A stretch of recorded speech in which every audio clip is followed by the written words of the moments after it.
मौजूदा दौर में देश में अगर बात हो रही है तो बात हो रही है वन नेशन वन इलेक्शन की। मौजूदा दौर में अगर बात हो रही है तो एक देश एक कानून की भी बात हो रही है। लेकिन इसी देश में दुर्भाग्य यह है कि हम एक देश एक भाषा की बात नहीं कर पा रहे हैं। इसी देश में उत्तराखंड, उत्तर प्रदेश या फिर बिहार से गए हुए लोगों को महाराष्ट्र में कैसा सामना करना पड़ता है, इसके नतीजे इसके इतिहास में बहुत सारे दर्ज हैं। लेकिन मौजूदा दौर में भी अगर यही घटनाएं घटित हो रही हैं जहां पर बीजेपी की सरकार है उस महाराष्ट्र में, तो इस सवाल है क्या बीजेपी की सरकार आज भाषावाद को महाराष्ट्र से खत्म नहीं कर पाई है? और ये भाषावाद अपने आप में कितना खतरनाक है, क्योंकि एक बच्चे की मौत की खबर आ रही है इसी भाषावाद के चक्कर में, एक कंपनी के सीनियर एम्प्लॉय को पीटे जाने की खबर आ रही है इसी भाषावाद के चक्कर में। और आज इसी मुद्दे पर होगी चर्चा। मेरे साथ मौजूद हैं वरिष्ठ पत्रकार शाकल बाबा।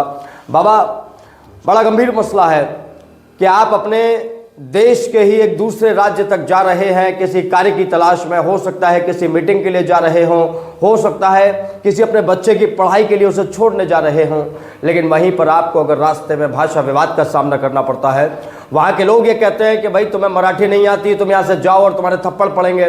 तो कितनी बड़ी गंभीर स्थिति है देश के लिए।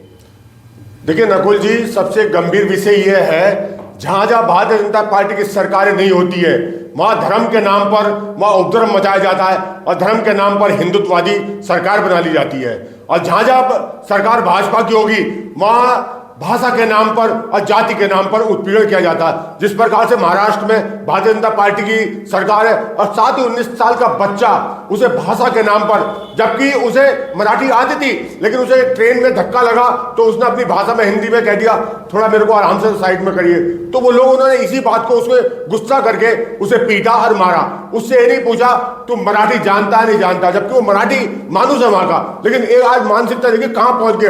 कभी महाराष्ट्र में शिवसेना का एक वर्चस्व हुआ करता था, वो कहा करती थी कि महाराष्ट्र में पाकिस्तान की कभी टीम नहीं होगी आएगी, तो हिंदुत्ववादी लोगों को बड़ा गर्व होता था कि पाकिस्तान की टीम जब तक बाल ठाकरे हैं या शिवसेना है तो वह कदम नहीं रख सकती, उसको बड़े गप के साथ देखते थे। लेकिन आज जिस प्रकार से भाषा के नाम पे एक ही संप्रदाय, एक ही धर्म के हिंदू बच्चों को मारा जा रहा है सिर्फ भाषा के नाम पे कि उसे मतलब मराठी नहीं आती, हिंदी बोलना राष्ट्रीय भाषा है, उसके बाद भी उसे अपमानित किया जा रहा है। और उसे देखिए इतना अपमानित किया गया, उसे ट्रेन के अंदर उसे बच्चे को मजबूर हुआ गया आत्महत्या करनी पड़ी।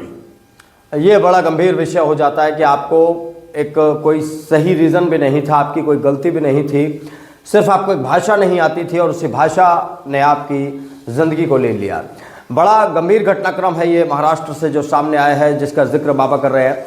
लेकिन इनमें सबसे बड़ी खतरनाक भूमिका जो बैठती है वो बैठती है मनसे के गुंडों की। जो मनसे है महाराष्ट्र नवनिर्माण सेना, जिसका ये मकसद है कि महाराष्ट्र में हर व्यक्ति को मराठी आनी चाहिए, यहाँ पर मराठी भाषा लागू होनी चाहिए, यहाँ पर मराठी कपड़े लागू होने चाहिए, यहाँ पर अगर मराठी कोई नहीं बोलेगा तो उसे जूते मारकर बाहर निकलना चाहिए। ये कितना खतरनाक है अपने आप में जब बीजेपी की सरकार केंद्र में भी है और प्रदेश में भी है और इन तमाम घटनाओं पर हम रोक नहीं लगा पा रहे इतने सालों में। देखिए भारतीय जनता पार्टी कहीं ना कहीं तोड़ने का काम करती है। जो शिवसेना थी उसके दो फाड़ करके मराठी जो व्यवस्था थी, जो गुंडागर्दी थी, मराठी मानुस की, उसे तोड़ने का काम करा। शिवसेना के दो हिस्से कर दिए। भाजपा ने बहुत अच्छा करा, इन गुंडों की पार्टी को दो कर दिए। लेकिन जिस प्रकार से आज भी गुंडागर्दी जो की जा रही है, आज जो शिवसेना का नहीं भाजपा का लिए अपमान वाली बात है कि भारतीय जनता पार्टी की सरकार होने के बाद भी जिस प्रकार से भाषा के नाम पर, कभी लिबास के नाम पर, कभी टोपी के नाम पर, कभी दाढ़ी के नाम पर आप मारा करते थे, आज तो हिंदू बच्चों को हिंदू लोग अपमानित कर रहे हैं। और किस लिए अपमानित कर रहे हैं? जबकि देश की राष्ट्रीय भाषा बोल रहा है वो, उस देश की राष्ट्रीय भाषा जिससे पूरा बॉलीवुड चल रहा है। देश की कैपिटल राजधानी जो महाराष्ट्र है ना, उसमें अगर मुंबई में अगर फिल्में और नाटक बन रहे हैं ना, वो क्षेत्रीय भाषा हिंदी भाषा से बन रहे हैं और जिससे करोड़ों अरबों रुपए की उपयोग कर रहे हैं। अगर मराठी भाषा की बात कर रहे हो तो मुंबई से उन फिल्म इंडस्ट्री को, उन फिल्म कलाकार को उखाड़ कर फेंकना चाहिए कि आपको अगर मुंबई में रहना है तो मराठी में आपको नाटक बनाने पड़ेंगे, मराठी भाषा में बोलनी पड़ेगी। जब टीवी सीरियल बनते हैं, फिल्में बनती हैं जो करोड़ अरबों रुपए का रेवेन्यू प्राप्त करते हैं, तो उस राज्य का विकास होता है, उस राज्य को महाराष्ट्र को पैसा मिलता है। वो हिंदी भाषा बोल बोल के जितने भी नाटक और फिल्में जो चलती हैं, वो अमिताभ की हो, धर्मेंद्र की हो, शाहरुख खान की हो, सलमान खान की हो, उनका अंदाज वो भले कोई भी भाषा हो, लेकिन वो हिंदी भाषा बोलकर ही बड़े पैसे कमाते हैं और शोहरत कमाते हैं। हिंदी भाषा से तो कमाई चल रही है, हिंदी भाषा से पूरा मुंबई चल रहा है, हिंदी भाषा से तो महाराष्ट्र चल रहा है। हिंदी भाषा में साउथ की तमिल की फिल्में जब डब्ड हो रही हैं तो करोड़ों के अरबों के कारोबार को कर रही हैं, उन्हें छू रही हैं, ऐसा रिकॉर्ड बना रही हैं जो रिकॉर्ड आज तक उन्होंने अपनी भाषा में नहीं बना पाया।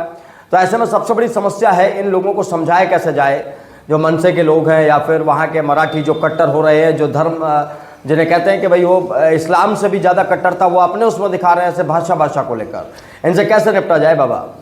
देखिए, सरकार की मजबूरी क्या है, सरकार के वोटर है, सरकार के सपोर्टर है, क्योंकि ये जो लोग गुंडाई जो करते हैं ना, ये कहीं ना कहीं पार्टी के या तो शिवसेना के होंगे, भाजपा के कार्यकर्ता होंगे, आम आदमी को कोई मतलब नहीं है। यही गुंडाई करते हैं, यही शोर मचाकर आप देखते हैं गरीबों को, जो गरीब आदमी सो रहा है, जो गरीब आदमी मजदूरी कर रहा है, यानी कि पूरी इंडस्ट्री को अगर चलाने वाला जो है ना, भले बॉलीवुड का जो स्टार सुपरस्टार अमिताभ बच्चन या कोई भी हो, लेकिन उसको चलाने वाले जो है ना, कैमरा क्रू और जो पूरी टीम को लेकर चलने वाले जो कैमरामैन होते हैं, टीम होते हैं, आर्टिस्ट होते हैं, बड़े बड़े सेटअप बनाने वाले होते हैं, वो बिहार के पूरब के पता नहीं कहाँ के लोग ही आके वो पूरी व्यवस्था को बनाते हैं। ये तो मंच पर जाके बैठ जाते हैं और बड़बोलेपन से बातें करते हैं।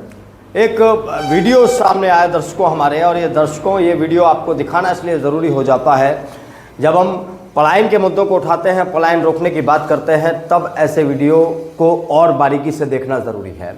एक वीडियो मेरे सामने आया और इस वीडियो में बताया जा रहा है कि मराठी ना बोलने की वजह से बिहार का जो बॉस था वो वहाँ काम कर रहा था मराठी में, महाराष्ट्र में, और उसके साथ मारपीट को अंजाम दिया गया। मनसे के कार्यकर्ता वहाँ पर पहुँचे। आप ये वीडियो देखिए और उसके बाद आप अंदाज़ा लगाइए कि क्या हम अपने देश में स्वतंत्र हैं। जिस आज़ादी के पर्व को हम 15 अगस्त को मनाते हैं, क्या उस आज़ादी को मनाने का कोई मतलब रह जाता है जब ऐसे वीडियो सामने आते हैं अपने ही देश से? तो हिंदू राष्ट्र की कल्पना कर रहे हैं। वीडियो बाबा एक बार वीडियो दिखाते हैं बाबा।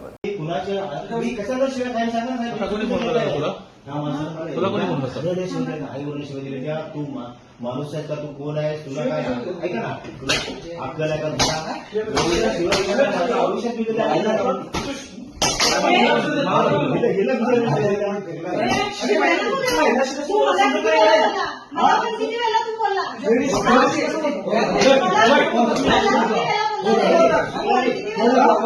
शुक्ला जी थोड़ा सांग लो, आपने मेरे को कभी गलत बात नहीं की है। ये ना बोला है बाबा, मेरी लाइफ में महाराष्ट्रामध्ये राहतो बरोबर ना, महाराष्ट्रामध्ये राहून मराठीमध्ये त्रास देतो, सिव्हिलला बोलतो, उलट बोलतो, एवढा मागचा माफी मागो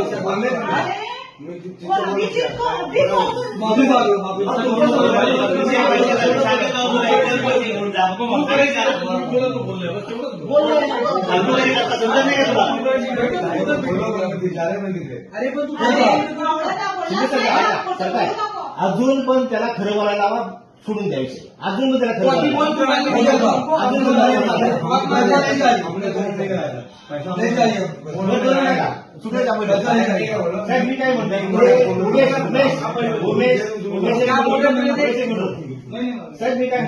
जी बाबा, अब ये जो वीडियो आपने देखा इसमें एक बॉस है, उसकी पिटाई हो रही है क्योंकि उसने अपने एक महिला कर्मचारी से कहा था कि लेट मत आना, और उसके बाद उसे पीट रहे हैं मनसे के गुंडे वहाँ पर दफ्तर में आकर। देखिए कितना तगड़ा हौसला उनका बढ़ा हुआ है। और वो जो वहाँ काम कर रहा था, नौकरी कर रहा था, अपने बच्चों की स्थिति को भी ठीक कर रहा था और महाराष्ट्र को भी एक आर्थिक फ़ायदा दे रहा था। उसके साथ वहाँ पर मराठी लोग से भाषा के नाम पर मारपीट कर रहे हैं। देखिए पूरा वीडियो अगर देखा तो उसके बाद आप ये देखिए, बिहार का एक युवक जाता है, व्यापार करता है, बिजनेस करता है और जो कर्मचारियों को वहाँ रखता है, महाराष्ट्र के लोगों को रोजगार भी देता है और जो इनकम प्राप्त करता है तो महाराष्ट्र को कम से कम वो टैक्स भी देता है, रेवेन्यू भी देता है। जिस प्रकार से वो मतलब एक कर्मचारी को किसी प्रकार से अगर वो लेट आते हैं, गुंडागर्दी करते हैं, उसको टोकने का काम करता है तो उसे भाषा के नाम पर उसे उत्पीड़न करना जाता है। यानी कि जो मराठी मानुस है उनको कहीं ना कहीं उसे अपमानित करते हैं और उसे जो व्यापारी है, जो बॉस है, उसे मारने का काम करते हैं। कहीं ना कहीं भाषा के नाम पर इतनी गुंडागर्दी हो रही है, कभी भाषा के नाम पर, धर्म के नाम पर, लिबास के नाम पर, यह आखिर कब तक चलेगा नुकुल भाई?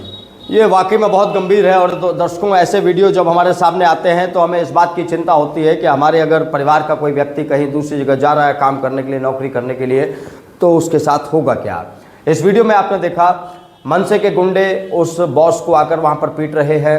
जिस महिला कर्मी को इसके बॉस ने ये कहा था कि लेट मत आया करो। वो महिला कर्मी भी वहाँ पर अपनी खीस निकालते हुए दिखाई दे रही है, उस व्यक्ति पर थप्पड़ बरसा रही है और ऐसे में उसका हौसला इस वक्त पूरे तरीके से पस्त हो चुका है। और अगर यही सब कुछ बना रहा तो मुझे लगता है कि जो अलग अलग राज्यों में हमारे देश में हम लोग काम करने जा रहे हैं ना, वो काम करना बंद करना पड़ेगा, दूसरे राज्यों में जाना बंद करना पड़ेगा। और मुझे ऐसा लगता है फिर इन सारे राज्यों को बंटवारा करके अलग अलग देश भी बना देना पड़ेगा, अगर इस तरीके की स्थितियाँ बनेंगी हमारे साथ। फिलहाल इस चर्चा में हमारे साथ इतना ही, आप बने रहिए हमारे साथ। नमस्कार। नमस्कार।